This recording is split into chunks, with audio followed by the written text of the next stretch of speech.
On avait envie sur Boursorama de vous parler d'un placement qu'on cherche tous, le placement qui est rentable, qui n'est pas trop risqué, un placement qui est un peu aussi plaisir, voilà, et qui peut jouer au passage le rôle de valeur refuge. Pourquoi ne pas investir dans les bois et les forêts? Bonjour Christian Fontaine. Bonjour David Jaco. Journaliste au magazine Le Revenu. Bon, si on devait résumer, c'est vrai que sur le papier, c'est qu'à le dire, c'est pas mal quoi, comme truc. Pourquoi c'est si peu connu? Alors, c'est pas mal, effectivement. Alors, c'est un placement tangible, c'est-à-dire c'est un placement réel. Et c'est vrai que ça rassure parce que lorsqu'on investit, je dirais, dans des placements financiers classiques, eh ben, tout est basé sur la confiance. Là, c'est un placement réel, c'est un placement, vous pouvez, je dirais, et plaisir aussi, puisque vous pouvez en profiter pour vous y balader, enfin selon la forme que vous souhaitez. C'est un placement de diversification et c'est un placement dont la valeur progresse régulièrement de quelques 3,5% l'année dernière et tout de même le prix des bois et forêts en France a doublé en 20 ans.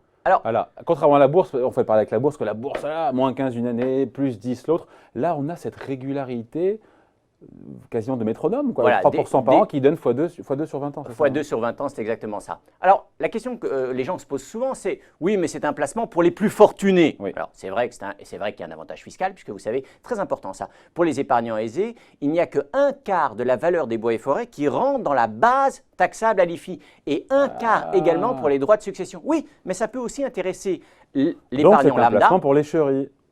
Pas que. Pas que je vous t'informe, hein. Pas que. C'est un placement également pour l'épargnant lambda. Alors on dit souvent, mais les bois et forêts, ça coûte cher. Ben oui, c'est pour les chéris, ça coûte cher, c'est à l'IFI, enfin exempté aux 3 quarts. Alors le prix moyen de l'hectare en France, d'après les SAFER, c'est les données de référence l'année dernière, c'est 4 250 €. Et comme vous êtes, alors bien sûr, ça va de 600 à 12 000, mais comme vous êtes fort en mathématiques, à partir de la moyenne, pour environ, je dirais, 100 000 €, vous pouvez vous payer un écrin de verdure d'une vingtaine d'hectares qui va vous rapporter, bon an, mal an, 2-3% par an. Alors, la vraie question qui se pose, c'est, bon, commençons par imaginer que vous avez peu ou prou cette somme à investir, vous pouvez éventuellement emprunter pour investir dans les bois et forêts. La question est de savoir comment réussir cet investissement. Oui, comment ne pas se tromper surtout, comment acheter le bon lopin de terre, quoi. Alors, tout à fait. D'abord, il faut bien réfléchir sur vos objectifs personnels. Est-ce que vous investissez, je dirais, dans un écrin de verdure pour pouvoir vous détendre le week-end, éventuellement chasser entre amis? Bon, dans ces cas-là… Et on se dit, ah, ça c'est moi, ça c'est ce bout-là, c'est ma forêt, je fais ce que je veux dedans. Voilà, c'est ça. Alors, dans ces cas-là, la localisation, quand même, la localisation, ça dépend du lieu où vous habitez, ça dépend du lieu de votre résidence secondaire, mais bien sûr, la Sologne reste un endroit privilégié. Là, quoi, là? La Sologne. Ah, la Sologne, oui, d'accord. Pas trop loin de Paris. Voilà, pas trop loin de Paris, autour d'Orléans. Donc, deuxième point, là, vous cherchez plutôt un placement de diversification pour investir. Donc, dans ces cas-là, il faut viser, je dirais, une forêt aux essences diversifiées, notamment les forêts du Vosges ou du Jura dans le nord-est de la France. Donc là, c'est la première chose, c'est être très clair dans votre tête sur votre objectif. La deuxième chose, c'est qu'il s'agit quand même peu ou prou d'un placement expert. Le prix de bois et forêt, ça dépend bien sûr de la localisation, du climat, des essences. C'est là où on se dit qu'on n'y va pas tout seul, parce que c'est un marché d'experts, il faut avoir une véritable expertise là-dessus, ce qui n'est pas le cas, du commun des mortels, et je m'inclus dedans. Hein. On n'y va pas tout seul, on y va accompagné et on y va de préférence bien accompagné. Donc avec un expert, vous pouvez contacter la Société forestière, filiale de la Caisse des dépôts, leader du marché de l'investissement forestier. Et puis vous pouvez trouver un expert auprès de la Compagnie nationale des ingénieurs forestiers. Pourquoi un expert? Parce que il faut être certain d'abord d'acheter la bonne forêt et de l'acheter au juste prix. Ouais. Et c'est vrai que le prix des forêts, ça dépend bien sûr des essences, de l'âge moyen des arbres, de l'état sanitaire, mais aussi, on n'imagine pas trop, mais des voies d'accès, donc de la présence à proximité d'une scierie, et puis de la présence, on en parlait tout à l'heure, éventuellement de gibier, qui fait que vous pouvez louer vos terres et comme ça à une société de chasse et ça peut vous rapporter des revenus. Ouais. Le rendement, pour le coup, il vient justement, je pense à la scierie qui est juste à côté de… Alors, les rendements viennent bien sûr… Quand on parle de 3,5%, c'est la revalorisation, on va dire, de Alors, le 3,5%, le chiffre que je vous ai donné tout à l'heure, c'est l'augmentation du prix moyen de l'hectare. À ça, il faut ajouter le rendement moyen, donc lié aux ventes de bois et lié éventuellement à des droits de chasse. Et là, ça ne dépasse pas autour de 2%. En fait, il faut bien comprendre, c'est que c'est quand même un investissement un peu particulier. Vous parlez souvent des actions sur votre antenne et aux revenus aussi. Ouais. Les actions, vous pouvez faire un aller-retour dans la journée. Là, c'est un placement de long terme qu'il faut conserver. C'est une génération? Alors, peu ou prou, oui, parce qu'il faut profiter, il faut donner du temps au temps et il faut profiter de la croissance biologique des arbres. Et c'est vrai que l'âge moyen d'abattage d'un peuplier en France, c'est 25 ans, c'est 30 ans, 40 ans pour un bouleau et 75 ans pour un chêne. Donc tout ça, c'est très long. Puis tout à l'heure, on parlait des avantages fiscaux. C'est vrai que, on va l'avouer entre nous, c'est quand même peu ou prou une niche fiscale. Bon. Et donc, il n'y aurait pas cette niche fiscale sur l'impôt sur la fortune immobilière, ça ne vaudrait pas le coup d'y aller? Si, quand même, malgré tout. Alors, malgré tout, ça peut avoir intérêt parce que vous diversifiez votre patrimoine, vous investissez dans un placement tangible, puis vous avez l'IFI. Alors, il n'y a que, entre guillemets, 150 000 foyers fiscaux qui sont à l'IFI, mais vous avez également l'exonération de droits de donation et de succession, ce qui est quand même pas négligeable. Ouais. Les 3/4 sans plafond. Alors, bien sûr, il y a des... Vous connaissez bien Bercy, le législateur. Il y a toujours, quand on vous accorde un avantage fiscal... Une contrepartie. Et une contrepartie. La contrepartie, dans le cas présent, ce n'est pas une contrepartie en termes de prise de risque, mais c'est une contrepartie en termes de durée de détention de vos bois, et forêts. Ben, c'est une quinzaine d'années, alors ça dépend des régimes fiscaux, c'est très complexe, hein, mais vous ne pouvez pas investir dans des bois et forêts pour des raisons fiscales. Alors, quoique, il y a une petite exception.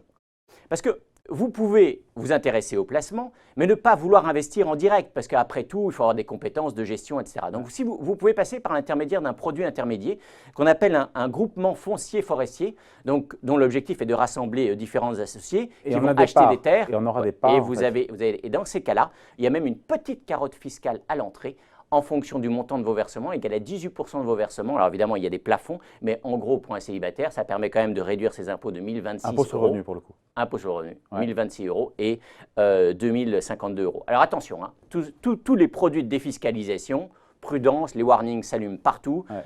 Attention aux frais d'entrée à négocier, bien sûr, frais de gestion, et puis bien sûr, le prix des parts. Il ne faut pas acheter n'importe quoi à n'importe quel prix, il ne faut pas surpayer. Qu'est-ce qu'on se dit? Parce qu'il y a plein d'infos là. On y va plutôt en direct, on y va plutôt via des parts, encore une fois.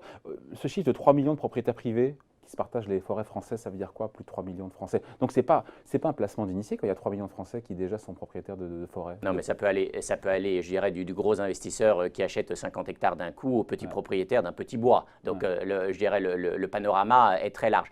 J'aurais tendance à dire que lorsqu'on est épargnant lambda, on y va par l'intermédiaire d'un produit intermédiaire, puisque d'un côté, 100 000 €… Avec un ticket d'entrée qui sera inférieur à 100 000 €. Beaucoup plus faible, 10 000 €, 5-10 000 €, donc ça c'est beaucoup plus raisonnable. Mais encore une fois, attention au prix, parce que, et vous en parliez souvent et aux revenus aussi, c'est vrai qu'il y a eu pendant des années, les prix, les parts de groupements fonciers forestiers profitaient d'un régime fiscal encore plus attractif qui à l'époque s'appelait l'ISF-PME. Bon. Ouais. Et ça vous permettait d'obtenir, de réduire directement votre impôt, avec la transformation de l'ISF en IFI. Et ça a disparu. Voilà, ça a disparu. Mais donc, du coup, à une époque, il y a quelques années, le prix des parts des groupements fonciers forestiers a eu tendance à flamber. Donc, il faut bien regarder le prix des parts. Voilà.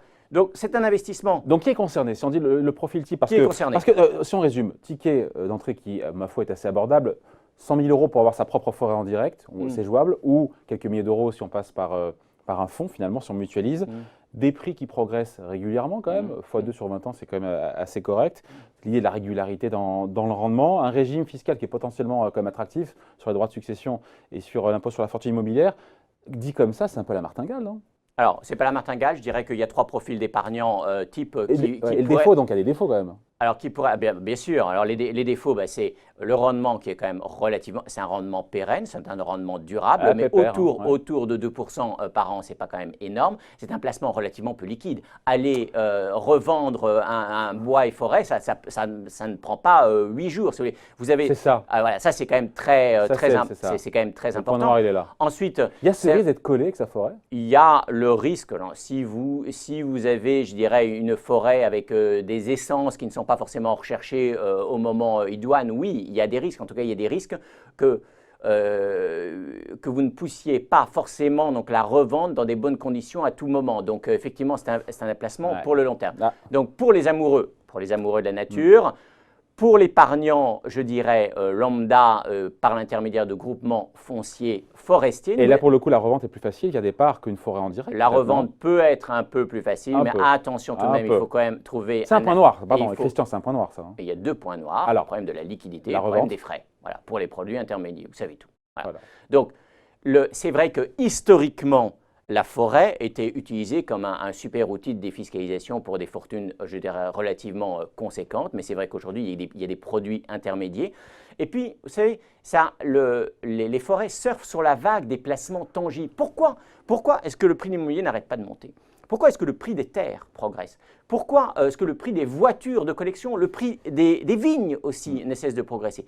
Parce que avec la crise financière de 2007-2008, un certain nombre d'épargnants, je dirais des plus fortunés aux moins fortunés, voulaient et veulent encore aujourd'hui se rassurer. Et c'est vrai qu'un placement financier, bon, si la cote s'effondre, vous ne pouvez rien en faire. Ouais.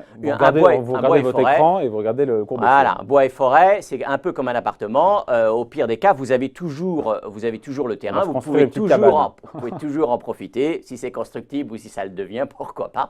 Mais donc effectivement, il y a quand même pas mal de raisons. Alors, ça reste quand même un investissement de diversification, mais c'est un bon moyen d'enraciner votre patrimoine. Oh, enraciner son patrimoine. Quand La Fontaine aime le bois et la forêt, ça coule de source, c'est ça? Voilà, c'est ça. Vous êtes le premier à le faire. Je suis le premier à le faire. Bon, il fallait la faire. Je ne sais pas si on a la couverture pour le coup. On a évidemment, comme chaque semaine, la couverture du revenu. Il y avait, oui, il y avait le Bourget. Quoi d'autre sinon? Soitec, je vois, il y a Soitec, on a le patron de Soitec qui vient nous voir la semaine prochaine. Voilà, le Soitec, et puis on avait parlé déjà sur votre antenne, ce qui a changé depuis l'élection d'Emmanuel Macron. On parle notamment de l'évolution, on donne l'évolution des prix ville par ville. Donc si vous voulez connaître comment évoluer le prix des maisons et des appartements chez vous ou dans une ville qui vous est chère depuis l'élection d'Emmanuel Macron. Et puis bien sûr, on fait un point sur l'évolution de la fiscalité, à savoir quelles étaient les principales mesures fiscales en termes de fiscalité personnelle qui étaient au programme. Tenues ou pas. Voilà, à lire sur évidemment le revenu de cette semaine ou à revoir parce que c'était chez nous il y a quelques jours, donc avec le revenu. Avec Christian Fontaine, merci beaucoup. Merci à vous. Bon week-end.